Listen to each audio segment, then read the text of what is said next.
दोस्तों, कैसे हैं आप। भारत एक बाबाओं का देश है। यहाँ पे अगर किसी का कोई बच्चा बीमार हो जाता है तो काफ़ी सारे लोग डॉक्टर की फीस अफोर्ड नहीं कर सकते, तो वे बाबा के पास उसे लेके जाते हैं, बाबा का आशीर्वाद दिलवाते हैं और उनके आशीर्वाद से कई बार बच्चा ठीक भी हो जाता है। इसी के साथ ही उनका विश्वास जाग जाता है बाबा में और वे लोग बाबा को ही भगवान समझने लगते हैं, पूजने लगते हैं। और मेन यहाँ पे जो लोग जाते हैं बाबाओं के यहाँ, ये जाते हैं मन की शांति के लिए। ऐसे ही एक छोटा सा बच्चा था और पढ़ने में ठीक ठाक था। अब उसका ध्यान भक्ति की तरफ धीरे धीरे जाने लगा। वे अपना पिता के साथ डेरे में जाता था। डेरे के जो मुखिया थे उनका नाम था संत शाह सतनाम जी।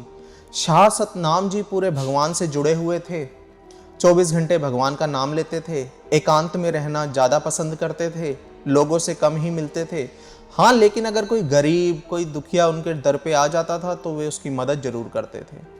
उन्होंने कभी ये नहीं किया कि ये अमीर है, ये गरीब है, ये मेरे पास आएगा या ये मेरे पास नहीं आएगा, क्योंकि आज बहुत से डेरे हैं।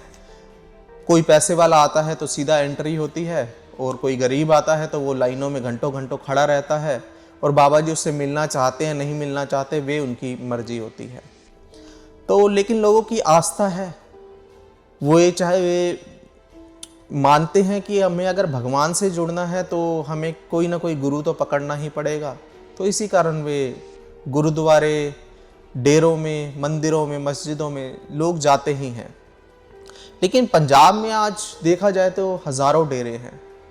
अब इन्हीं हज़ारों डेरों में एक बच्चा राम रहीम, जिसका नाम बचपन का गुरमीत था, गुरमीत डेरे में जाता था अपने पिता के साथ। वहाँ बहुत ही सेवा करता था, बहुत ही लगन से काम करता था। शाह सतनाम जी उसे देखते थे और बहुत ही खुश होते थे। और कई बार तो ऐसा भी होता था वो स्कूल मिस करके कई कई दिन वहाँ पे रहता था। अब गुरमीत को वहाँ पे मज़ा आने लगा था। गुरमीत वहाँ पे एक दिन नहीं, हफ्ता हफ्ता रहता था और सेवा में डूबा रहता था। उसको वहाँ पे जाके लोगों से मिलना, सेवा करना बहुत पसंद था। शाह सतनाम जी देखते रहते थे। अब एक दिन शाह सतनाम जी अपनी गद्दी पे बैठे थे। उन्होंने कहा कि अब मैं चाहता हूँ कि मेरे बाद कोई इस गद्दी पे बैठे, लेकिन वो ऐसा हो जो दुनिया से ना जुड़ा हो, जिसको पैसों का लोभ ना हो। अब गुरमीत भी गद्दी के पास ही खड़ा था, उसने ये बात सुन ली। अब गुरमीत बचपन में अपने एक दोस्त के साथ खेलता था। उस दोस्त के साथ खेलते खेलते उसके दोस्त की अपने चाचा से कुछ वो रंजिश थी। उसी रंजिश में वो जेल चला गया। अब जेल जाने के बाद वो कई सालों के बाद छूट के आया। जेल में उसका जो लगाव था वो खालिस्तानी मूवमेंट के साथ हो गया। उस समय पंजाब में खालिस्तान मूवमेंट बहुत एक्टिव था। अब इसी के साथ ही शाह सतनाम जी गद्दी पे किसी को बिठाना चाहते थे। कहते हैं कि गद्दी पे बिठाने वाले 3 लोग थे, लेकिन जो राम रहीम का स्थान था वो तीसरे नंबर का था। अब इसी बीच वे अपने दोस्त से मिलता है बचपन के और सारी बातें बताता है। अब वो खालिस्तानी एक्टिविस्ट तो था ही। कहते हैं कि अंदर खाने की बातें हैं कि राम रहीम ने अपने दोस्त से बात की और उनके दोस्त ने कुछ सेवकों के जरिए शाह सतनाम जी पे फोर्स डाला, उनको दबाव में लाया और उन्होंने अगली गद्दी का जो वारिस था वो राम रहीम को घोषित कर दिया। राम रहीम यहाँ गद्दी का वारिस तो बन गया। अब डेरे की जो माला हालत थी वो ठीक नहीं थी, पैसों की भी कमी थी, लोग भी कम ही आते थे, उतने लोग जुड़े नहीं थे। हाँ, लेकिन जितने लोग जुड़े थे वो पूरी श्रद्धा से जुड़े हुए थे और शुरू में तो बहुत अच्छा चल रहा था। लेकिन गुरमीत को लगा कि ऐसे ही अगर चलता रहा तो डेरे के खर्चे कहाँ से निकलेंगे, बहुत सारी चीज़ें हैं। अब उसने यूथ के साथ जुड़ना शुरू किया। इसी बीच उसने कई गाने भी बनाए, MSD मूवी भी बनाई। अब वो मूवी से लोग जुड़ते गए। अब यूथ के जुड़ने का जो समय था, यूथ को पसंद है पार्टीज। अब ऐसे ही एक शो रखा जाता था जिसमें बाबा जी रॉक स्टार बने होते थे। वे गाना गाते थे और पूरा यूथ उस पर नाचता था। हालांकि उसमें कुछ गंदगी नहीं थी, पूरा भगवान के ऊपर कंसंट्रेशन होता था और काफ़ी लोग इस मूवमेंट में उनके साथ जुड़े। अब डेरा एक नहीं रह गया, डेरे कम से कम 10-50 बन गए। अब डेरे की कमाई भी महीने की करोड़ों में होने लगी। जहां लोगों की भीड़ देखी जाती है, नेता वहीं भागते हैं। अब नेताओं ने डेरे में आना चालू कर दिया था। अब इसी के साथ ही एक नेता नहीं, 2 नहीं, 3 नहीं, कितने नेता, मुख्यमंत्री सब बाबा के डेरे में आके बाबा के चरणों में पड़ते थे और यहाँ तक कि एक समय तो ऐसे आ गया हरियाणा में कि राम रहीम का पूरा दबदबा हो गया। कहते हैं वो फतवा घोषित करने लगा। फतवा मतलब वो लोगों को इलेक्शन से पहले ही बता देता था हम इस पार्टी को सपोर्ट करेंगे, और जिस पार्टी को वो सपोर्ट करता था कम से कम 20 सीटें तो उसकी पक्की होती थी। अब हरियाणा में जहाँ लोगों का इतना दबदबा हो गया तो नेता लोग तो अपने आप नीचे हो गए उसके।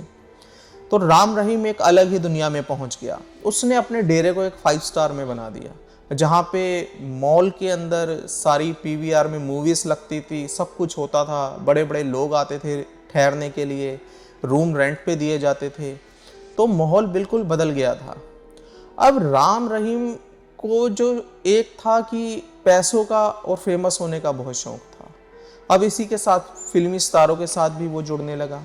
उसने मूवीज़ बनाई तो उसमें भी डायरेक्टर उसने मुंबई से बुलाए, लेकिन अपना नाम ही हर चीज़ में देता था, क्योंकि उसको दिखाना था कि मैं हर एक्टिविटी कर सकता हूँ, और एक्टिविटी ऐसी नहीं कि खाली काम चलाओ, एक्टिविटी ऐसी कि जो दुनिया देखती रह जाए। तो उसी समय बाबा को लोग ऑलराउंडर भी कहने लगे। वो क्रिकेट भी खेलते थे, स्विमिंग भी करते थे, सारी चीज़ें करते थे। इसी के साथ लोगों की भीड़ जुड़ने लगी, काफ़ी भीड़ हो गई। अब एक दिन 2002 में मुख्यमंत्री और कई नेताओं के पास एक चिट्ठी जाती है 3 पन्नों की। इस चिट्ठी से काफ़ी सनसनी फैल जाती है। अब यही चिट्ठी हाई कोर्ट में भी जाती है 3 पन्नों की। अब इस चिट्ठी को देख के सबके होश उड़ जाते हैं। 2002 में ये चिट्ठी जैसे ही पहुंचती है हाई कोर्ट, वहाँ चिट्ठी पढ़ी जाती है तो चिट्ठी में लिखा होता है कि राम रहीम ठीक नहीं है, बाबा के अवतार में ढोंगी है, उसने मेरे साथ रेप किया है, और मैं अकेली नहीं, मेरे साथ कई यहाँ की वो लड़कियाँ हैं और कई स्कूल में लड़कियाँ हैं जिनके साथ वो रेप करता है, लेकिन कोई बोलता नहीं है, मेरे माँ बाप यहाँ के फॉलोवर हैं। अब ये सब पढ़ के चिट्ठी में नेताओं के और सब लोगों के कान तो खड़े हो गए, लेकिन एक्शन लेने का कोई तैयार नहीं था। जैसे ही ये चिट्ठी हाई कोर्ट पहुँची, उन्होंने पढ़ी तो उन्होंने एक मजिस्ट्रेट जज को इसकी कार्यवाही करने के लिए पूरी की पूरी अथॉरिटी दे दी। अब उस जज की इतनी हिम्मत नहीं थी कि वो डेरे के अंदर आ सके, लेकिन फिर भी जैसे तैसे करके उसने एक रिपोर्ट तैयार करी और 2007 में उसने एक रिपोर्ट सौंपी, जिस रिपोर्ट में सब कुछ लिखा हुआ था कि इस बात में काफ़ी सच्चाई तो है, लेकिन आगे आके कोई नहीं बोलना चाहता। इसके लिए 16 या 18 बच्चे ही तैयार हुए हैं। उन बच्चियों का कहना है कि हमारे साथ ये सब हुआ है। टोटल 200 बच्चियां थी, जिनमें से सबने मना कर दिया और 16 ही बची हैं। अब इसके बाद ये कोर्ट ने केस सीबीआई को देने की सोची। 2007 में उसने ये केस सीबीआई को दे दिया। सीबीआई ने केस हाथ में लेते ही जांच शुरू करनी चाहिए, लेकिन जहां मंत्री संतरी नेता सब के सब पैरों में झूम रहे हों, वहां क्या हो सकता है। केस 1-1.5 साल के लिए बंद कर दिया गया। अब सीबीआई ने जो अपनी रिपोर्ट थी वो 2008 में सौंपी। 2008 में जैसे ही रिपोर्ट कोर्ट के हाथ में लगी तो कोर्ट ने बोला कि इसकी गहनता से जांच की जाए और एक केस भी फाइल कर लिया गया। लेकिन सबसे बड़ी बात ये थी, केस फाइल करते ही जब तारीख का समय आया तो 200 से 16 बच्चियां रह गई थी। अब 16 बच्चियों ने भी मना कर दिया। बड़ी मुश्किल से सीबीआई ने 2 लड़कियों को तैयार किया, उन 2 ने हामी भरी कि ठीक है हम कोर्ट में गवाही देंगे। जिस दिन गवाही थी वो कोर्ट भी पहुंची। इस बीच अदालत ने राम रहीम को 16 बार सम्मन किया कि कोर्ट में आए, अपनी दलीलें पेश करे, लेकिन बहुत ही एक सरप्राइज़ बात थी कि वो एक बार भी अदालत में नहीं गया। अब एक बार भी अदालत में ना जाना कितनी बड़ी बात है। अगर कोई आम आदमी ना जाए तो उसको शायद घर से घसीटते हुए पुलिस लेके चली जाएगी, लेकिन बाबा का दबदबा इतना था। अब वो कोर्ट में हर बार उसके वकील दलील पेश करते थे कि अगर वो कोर्ट में आएंगे तो लोग भड़क जाएंगे और बहुत मुश्किल हो जाएगी ये वो। तो कोर्ट ने कहा कि क्या इस झंझट में पड़ना, केस तो चल ही रहा है, सुनवाई चलती रहेगी। अब यही सुनवाई चलते चलते 2002 में चिट्ठी मिली, 2007 में चार्जशीट के लिए केस दर्ज किया गया, 2008 में केस फाइल हुआ, 2017 में जाके इस केस का एक रिज़ल्ट आया। अब रिज़ल्ट आना था 25 अगस्त को, लेकिन 23 अगस्त को ही पूरे चंडीगढ़ में कर्फ्यू लगा दिया गया। अब चंडीगढ़ में जैसे ही कर्फ्यू लगा तो कहते हैं कि डॉक्टरों की टीम को बोला गया आप छुट्टी पे नहीं जाएंगे, पुलिस को बोला गया आप छुट्टी पे नहीं जाएंगे, कोई भी आदमी अपने घर नहीं जाएगा, सरकारी लोगों की सबकी छुट्टियां कैंसिल कर दी गई, एक छावनी में तब्दील कर दिया गया पूरे पंचकुला को। लेकिन 23 अगस्त से ही जिसका पुलिस को डर था वही हुआ। बाबा का इतना दबदबा था, इतना रसूख था कि मार धाड़ चालू हो गई। इस मार धाड़ में 10, 20, 30 नहीं 38 लोगों की जानें गई। अब ये सब देखते हुए कोर्ट में जो जज थे उनकी हवा टाइट हो गई कि 25 को तो हमने बुलाना है, सड़क के रास्ते वो आएंगे कैसे। अब ऐसे ही कोर्ट में एक प्लानिंग तैयार की गई, उनको बकायदा हेलीकॉप्टर से लाया गया, साथ में उनकी एक शिष्या भी थी हनीप्रीत। हनीप्रीत की बाबा ने शादी करवाई थी, लेकिन शादी के कुछ दिन बाद ही वो शादी टूट गई। उनके पति ने कोर्ट में केस भी दायर किया, उन्होंने कई इल्ज़ाम भी लगाए कि हनीप्रीत तो बाबा के साथ रहती हैं ये वो, लेकिन उससे कोई पुख्ता सबूत नहीं थे। और उनके पति ने ये भी कहा कि हनीप्रीत को मुझे दे दिया जाए, लेकिन जब लड़की अपनी मर्जी से वहाँ रह रही है तो कोई भी दबाव तो डाल नहीं सकता था। इसी के साथ ही बात पूरी की पूरी हर जगह फैल चुकी थी, पूरे देश में दंगों का माहौल था उस समय, खासकर पंजाब में, हरियाणा में पुलिस बहुत ही टाइट थी, लेकिन फिर भी दंगे हो गए। अब बाबा को जैसे तैसे जेल लाया गया। अब इन दंगों के बीच में बाबा को जेल भेज दिया गया, सज़ा बताई नहीं गई थी कितनी हुई है।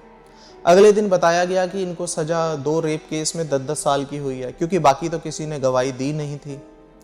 अब जहां मंत्री, मुख्यमंत्री आ रहे हों तो बाबा ज़्यादा दिन जेल में रह कैसे सकते थे। अब बाबा को इसी बीच में कई बार पैरोल मिली, 2026 तक कई बार पैरोल में बाबा बाहर आए, उन्होंने अपना रसूख दिखाया। और उस बीच भी कहते हैं कि अंदर खाने कई मंत्री उनसे मिलने के लिए गए, कई संतरी उनसे मिलने के लिए गए। अब इसमें कितनी सच्चाई है कितनी नहीं, ये तो बाबा बता सकते हैं या वो मंत्री बता सकते हैं। लेकिन बाबा का ऐसा रसूख देखकर कहते हैं कि बाबा का जो सिरसा का डेरा है उसके अंदर इतना बड़ा मॉल बना हुआ है, फिल्में देखने के लिए एक पीवीआर है, मतलब एक लाइफ होती है अच्छी खासी, जो बॉलीवुड स्टार भी नहीं जीते वो बाबा जीते थे। अब उसी बीच में अब ये केस चलते चलते कई बार बाबा बीच में छूटे। अब कानून पे कई बार उंगलियां भी उठी, क्या कोई आम आदमी ऐसे रेप कर दे तो इतनी बार बाहर आ सकता है, तो क्या इसमें हो सकता है, इसमें क्या नहीं हो सकता, ये तो कोर्ट ही तय करेगा अभी। लेकिन उसके साथ साथ बाबा पे कुछ और भी केस चल रहे हैं। इन केसों में एक केस है नपुंसक बनाने का केस। कहते हैं कि साध्वियों के साथ बाबा भी रहते थे। राम रहीम जिनको बाबा बना देता था उनको कहते हैं कि बाकायदा वहाँ पे सिरसा डेरे में डॉक्टर रखे हुए थे, जो उन्हें कहते थे कि अगर भगवान से जुड़ना है तो काम से आपको ध्यान हटाना होगा। काम से ध्यान हटाने के लिए वे उनको नपुंसक बना देते थे, इंजेक्शन दे देते थे, ऑपरेशन कर देते थे, बहुत सारी चीज़ें।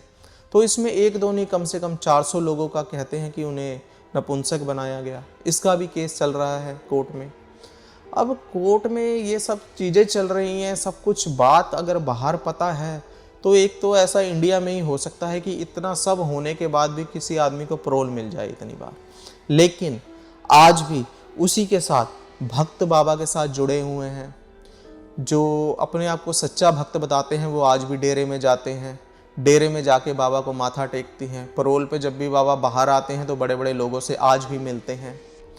तो जो केस है वो चल रहा है। एक पत्रकार की हत्या का केस भी इसमें बाबा पे लगा हुआ है। अब उसकी जब सुनवाई आएगी वो देखेंगे। लेकिन ये सब एक अनहोनी सी है कि इस देश में जहाँ पे संत महात्माओं को भगवान का रूप माना जाता है, उस बीच में ऐसे भी संत हैं जो ये सब कर रहे हैं। अब बाबा के भक्त कहते हैं ये सब झूठ है। अब ये भी बाबा जाने और उनके भक्त जाने। लेकिन अगर सब झूठ है तो ऐसे आरोप क्यों लग रहे हैं। हम यही चाहेंगे कि हमारे सब्सक्राइबर जितने भी हैं, अगर ऐसे किसी डेरे में जाते हैं, आंख बंद करके विश्वास ना करें। देखें कि वो ये बाबा कितनी गाड़ियों में घूम रहा है, अगर कोई बड़ा आदमी आता है तो उससे डायरेक्ट मिल रहा है या नहीं मिल रहा, और पैसों से उसने अपनी कितनी ज़मीन खरीदी है, ज़मीन खरीदने के बाद उसने अपनी कितनी ज़मीन बेची है। क्योंकि संत होते हैं, उनको एकांत पसंद होता है, वे भगवान का ध्यान लगाते हैं और लोगों को भगवान से जोड़ते हैं।